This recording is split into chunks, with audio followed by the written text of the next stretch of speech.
이 시간 오후 예배를 함께 드리는 모든 성도님들께 하나님의 은혜와 평강이 함께 하시기를 바랍니다. 요즘 유튜브나 SNS의 영상을 보면 감동적인 영상들이 많이 있습니다. 그 중에 한 가지가 그 파병에서 돌아온 가족을 맞이하는 군인들의 모습입니다. 여러분들 보신 적이 있으신가요? 네. 파병에서 돌아온 군인이 떨리는 마음으로 아이들의 학교나 운동장에서 몰래 숨어서 기다리고 있고, 아이들이 그들을 발견하면, 그 아빠나 엄마를 발견하면 어떻게 합니까? 울면서 달려가서 안깁니다. 막 소리를 지르면서 안깁니다. 서로 울음을 터뜨리며 제외하는 것이죠. 이 서로 그리웠던 마음, 그리고 무사히 돌아왔다는 그 안도와 기쁨의 감정이 그대로 느껴지는 참 감동적인 영상입니다. 전쟁을 끝내고 집으로 돌아가는 이스라엘 군대의 이 모습의 마음은 어땠을까요? 그들도 빨리 가족으로 돌아가고 싶었을 것입니다. 이스라엘 백성 중에는 요단 동편에서 이미 땅을 분배받은 지파들이 있었습니다. 그들은 르우벤 지파, 또 갓 지파, 그리고 므낫세 지파 중에 절반이었습니다. 이들은 이스라엘 군대 중에서도 가장 전투력이 강한 전사들을 보유하고 있었던 지파들이었습니다.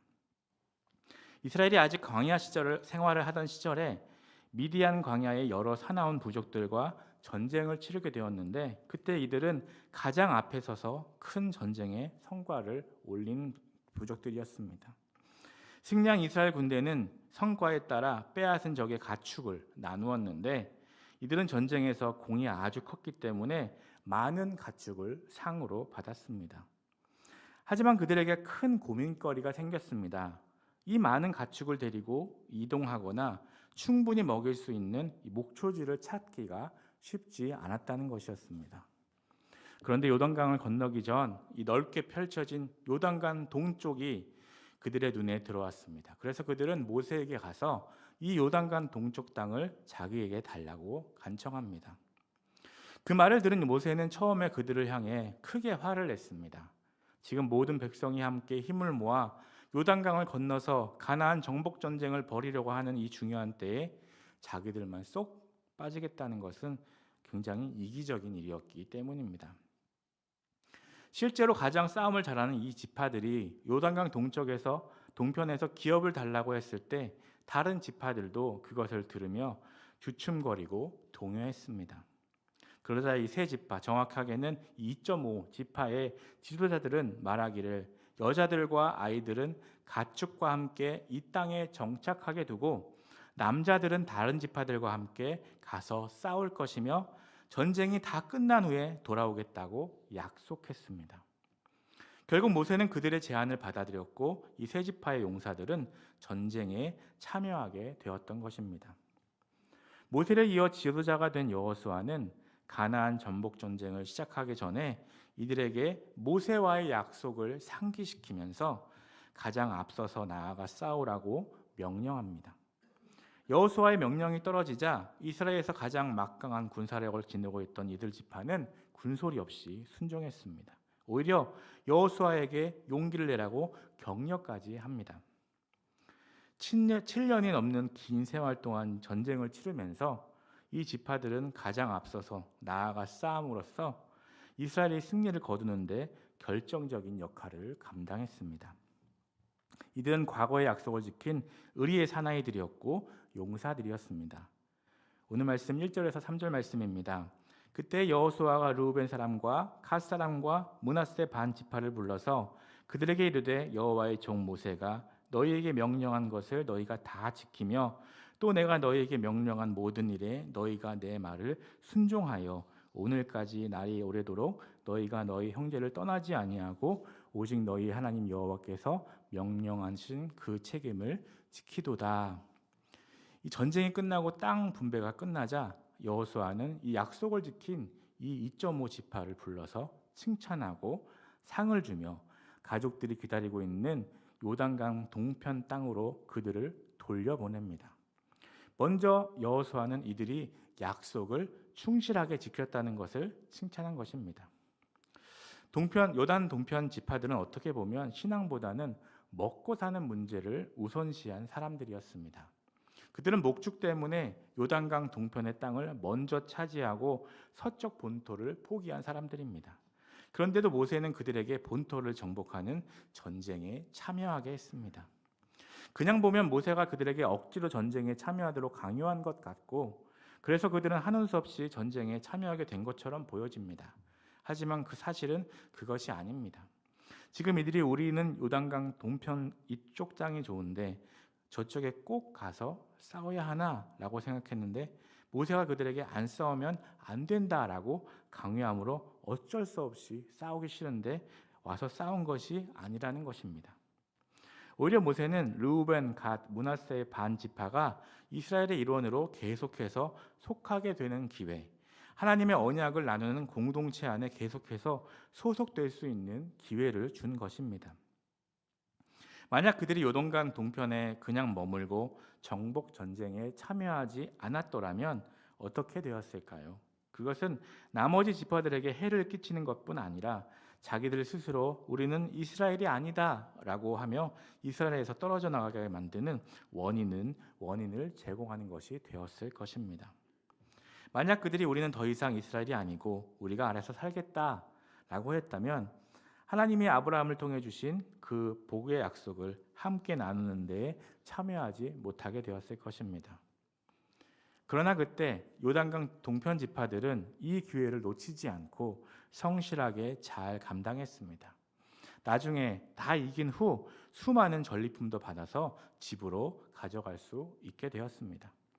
그런데 그보다 더 중요한 것은 자기들도 이스라엘의 일원으로서 이스라엘에서 떨어져 나가지 않고 하나님이 아브라함에게 주시는 엄청난 축복의 언약 안에 계속 포함되었다는 사실인 것입니다. 그런데 조금 더 생각해 보면 요단 동편 지파들이 전쟁에 참여한다는 것은 결코 쉬운 일이 아니었습니다. 자기들이 전쟁에서 싸우는 동안 요단 동편에 있는 가족들을 누가 와서 공격하면 어떡합니까? 가족들은 무방비 상태인데 자기들이 나와서 싸우다가 적들이 와서 치면 큰일이 아니겠습니까? 또는 가나안 땅에 전쟁이 아주 길어질 경우 그들은 자기 집에 돌아가는 것이 불가능할 수도 있는 상황이 되는 것입니다. 언제 돌아갈지도 모르고 싸워야 하는데 그러면 걱정이 되어서 어떻게 전쟁에 나가겠습니까? 하지만 그들은 하나님을 믿고 신뢰함으로 참여했던 것입니다. 여기서 우리는 반드시 기억해야 할 사실이 있다는 것을 배웁니다. 우리는 아직 일어나지도 않은 일에 대해서 미리 걱정할 필요가 없다는 것입니다. 누가 와서 우리 가족들을 치면 어떻게 하나, 이런 일이 일어났습니까? 안 일어났습니다. 그런데도 미리 걱정하는 것은 어리석은 일인 것입니다.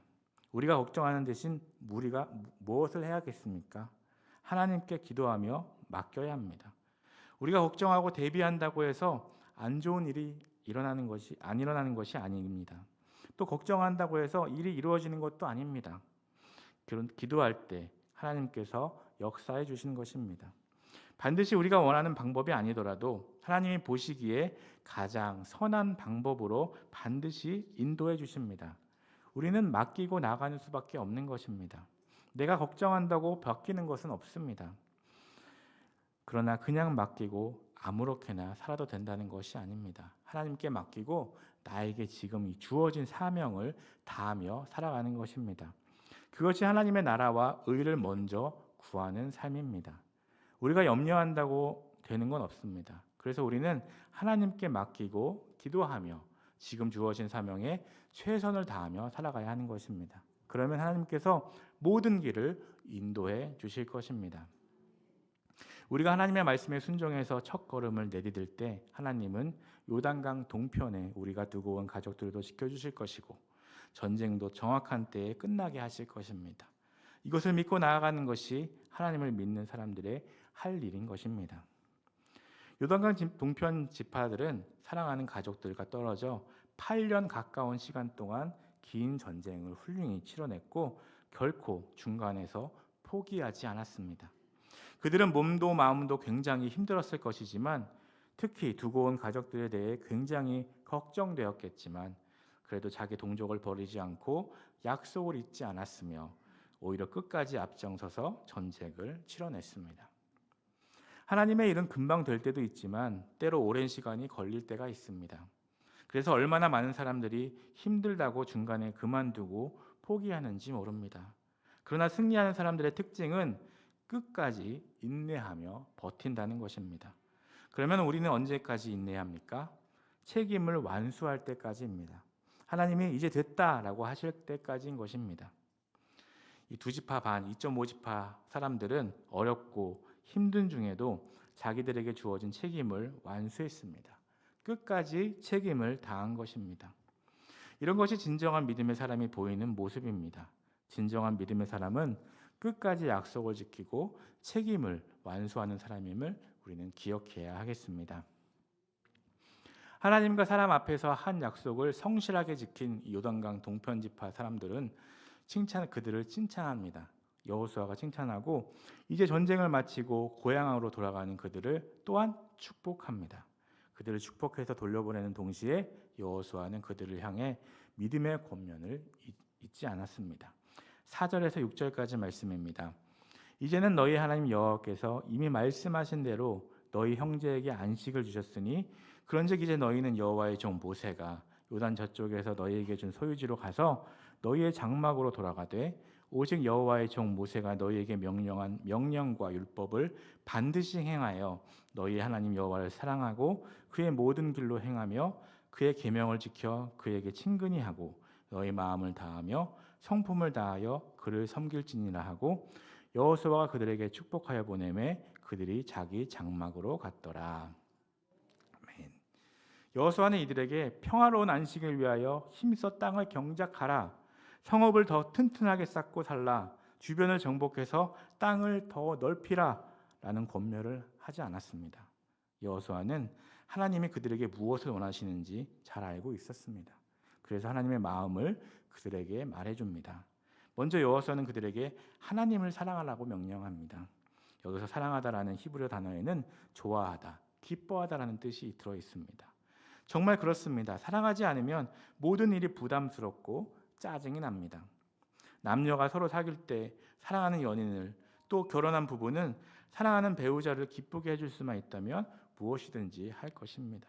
그러나 자기가 싫은 사람이 물 한 컵 떠달라고 하면 바로 옆에 물이 있고 컵이 있어도 떠다주기가 싫은 것이 사실입니다.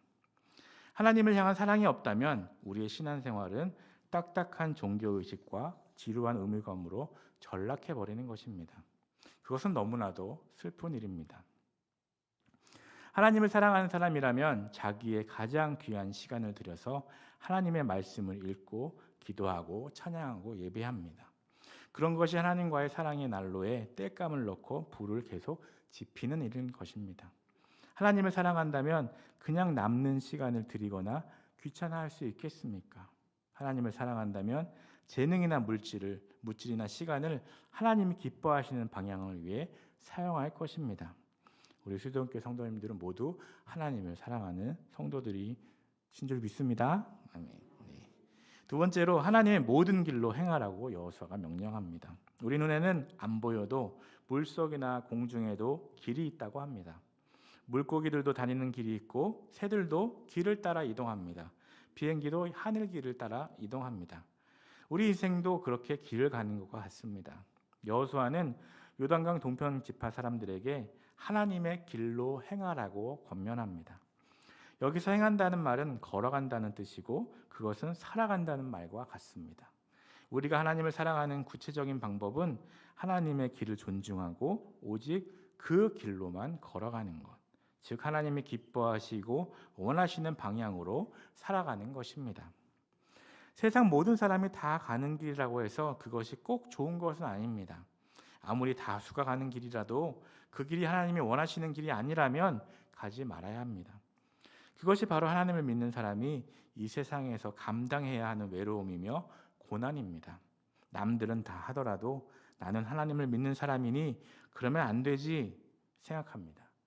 그렇게 생각해야 합니다. 근데 그럴 때 어떻습니까? 우리는 외롭고 힘든 것입니다. 그런 외로움과 고난을 경험하는 사람들이 함께 모이는 곳이 바로 교회입니다. 그래서 우리는 매주 함께 모여 예배드리는 것이고 또한 매주 함께 마을로 모여 서로 삶을 나누고 서로를 위해 기도해 주는 것입니다. 서로가 서로에게 힘이 되어주고 격려해 주고 함께 하나님과 이웃을 섬기는 하나님의 길을 함께 가는 형제자매라는 것을 우리는 그것들을 통해 확인할 수 있는 것입니다. 불확실하거나 모르는 길을 갈 때는 어디로 갈지 선택해야 합니다. 하나님의 길을 걸어가는 것은 하나님이 좋아하시는 방향으로, 하나님이 기뻐하시는 방향으로 결정하라는 것입니다. 우리가 하나님이 좋아하시는 방향을 어떻게 할까요? 성경을 읽는 것입니다. 그 말씀을 보는 것입니다. 우리가 성경을 읽고 묵상하는 것입니다. 하나님의 지혜로 판단하고 하나님의 뜻에 순종하는 결정을 하라는 것입니다. 하나님의 사람이라면 그렇게 하나님의 길을 걸어갑니다. 그럴 때 그 길에서 경험하는 외로움과 고난을 뛰어넘는 기쁨과 풍성함을 맛보게 되는 것입니다. 세 번째로 하나님의 계명을 지키라 명령합니다. 하나님을 사랑하는 사람이라면 하나님의 계명을 지킬 것입니다.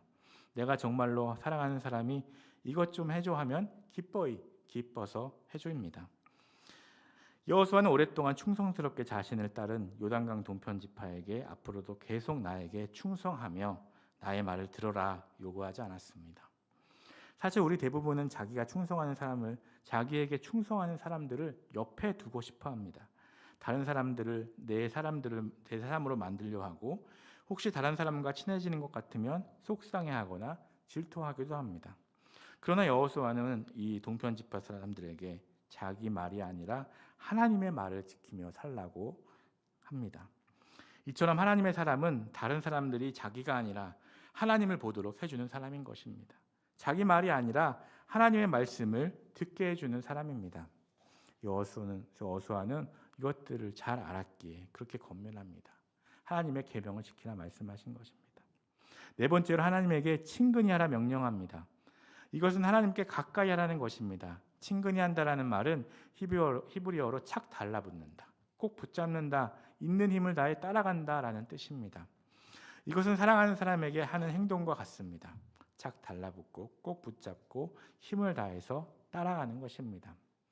여호수아는 지금 요단강 동편 지파들에게 너희는 하나님께 착 달라붙어 있어야 한다, 하나님의 손을 꼭 붙잡고 살아야 한다, 있는 힘을 다해 하나님을 따라가야 한다라고 당부하고 있는 것입니다.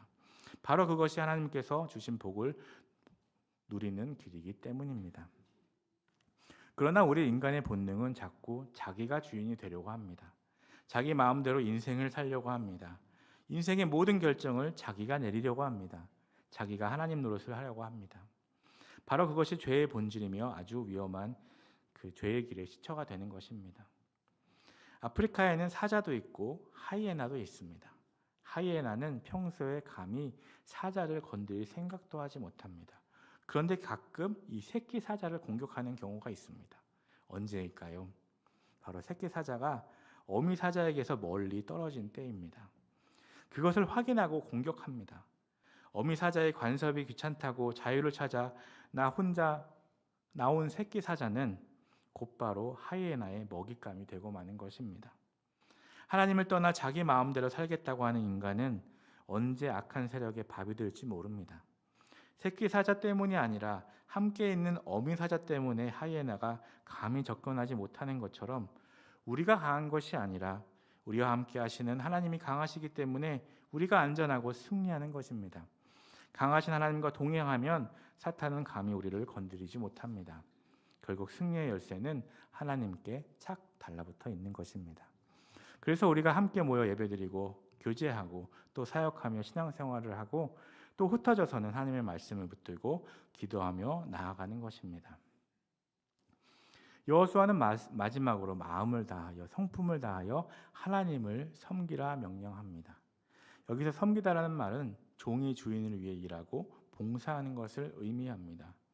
하나님은 우리가 섬겨야 할 수많은 주인들 중에 한 분이 아니십니다. 이것도 섬기고 저것도 섬기고 하나님도 섬기는 것이 아닙니다. 하나님, 제가 하나님을 사랑하는데요, 이것도 사랑하고 저것도 사랑하고 딴 것도 사랑하고 하나님도 사랑합니다. 이것은 신앙이 아니라는 것입니다.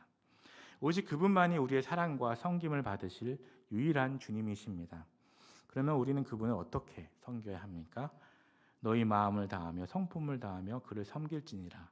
예수님이 말씀하신 가장 큰 계명입니다. 이것은 가슴속 깊은 곳에서 우러나온 진심으로 자발적인 마음으로 하나님을 섬기라는 말씀입니다. 마지못해서 하거나 위선적으로 해서는 안 된다는 것입니다. 마음을 다하고 성품을 다하여 하나님을 사랑하니까 또 그렇게 하나님을 섬기게 됩니다. 적당히 일시적으로 부분적으로 섬기지 말라는 것입니다. 이 명령을 마친 여호수아는 7절에서 9절에서 다시금 그들을 축복하며 보냅니다. 7절에서 9절 말씀입니다. 므낫세 반 지파에게는 모세가 바산에서 기업을 주었고 그 남은 반 지파에게는 여호수아가 요단 이쪽 서쪽에서 그들의 형제들과 함께 기업을 준지라.